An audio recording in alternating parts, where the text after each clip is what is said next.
Kisah Maria Magdalena dimulai di sebuah kota nelayan bernama Magdala di tepi Danau Galilea. Sebelum namanya tercatat dalam sejarah sebagai salah satu pengikut Kristus yang paling terkemuka, hidupnya jauh dari ketenangan.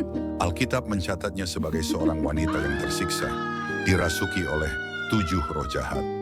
Sebuah gambaran penderitaan mendalam yang menguasai jiwa dan raganya. Kemudian, dalam sebuah perjumpaan yang mengubah takdirnya, Yesus membebaskannya. Transformasi yang ia alami begitu luar biasa, sehingga dari jurang keputusasaan, Maria bangkit sebagai pribadi yang baru. Rasa syukurnya yang meluap ia wujudkan dalam tindakan nyata. Ia tidak hanya menjadi murid, tetapi juga salah satu penopang utama dalam pelayanan Yesus. Bersama perempuan-perempuan lain yang telah disembuhkan, ia menggunakan hartanya sendiri untuk melayani Yesus dan ke-12 muridnya saat mereka berkeliling memberitakan Injil. Kesetiaan Maria Magdalena benar-benar teruji di saat-saat paling kelam. Ketika banyak murid lari dalam ketakutan saat penangkapan dan penyaliban Yesus, ia tetap berdiri teguh. Di kaki salib, di tengah cemoohan dan penderitaan yang tak terperikan, ia menemani gurunya hingga napas terakhir. Bahkan saat tubuh Yesus dibaringkan di dalam kubur, matanya tetap mengawasi, hatinya berpegang pada kenangan dan cinta yang telah mengubah hidupnya. Pada minggu pagi yang masih diselimuti kegelapan, didorong oleh cinta dan duka yang sama, Maria pergi ke makam untuk merempahi jenazah Yesus.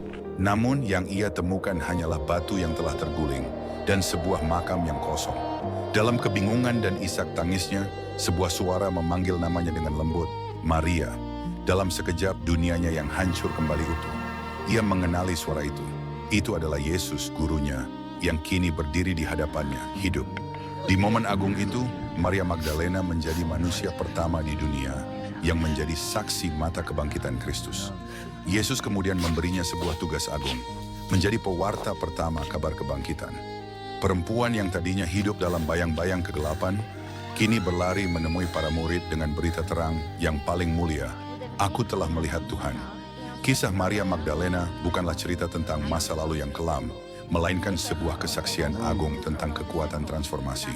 Kasih dan pembebasan yang ia terima dari Yesus tidak hanya menyembuhkan lukanya, tetapi juga menumbuhkan kesetiaan yang begitu mendalam hingga tak tergoyahkan.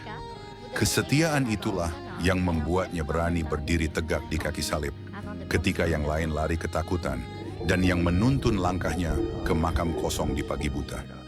Hidupnya menjadi bukti abadi bahwa kasih Kristus bukan hanya mengampuni, tetapi juga membangkitkan dan memberi tujuan baru.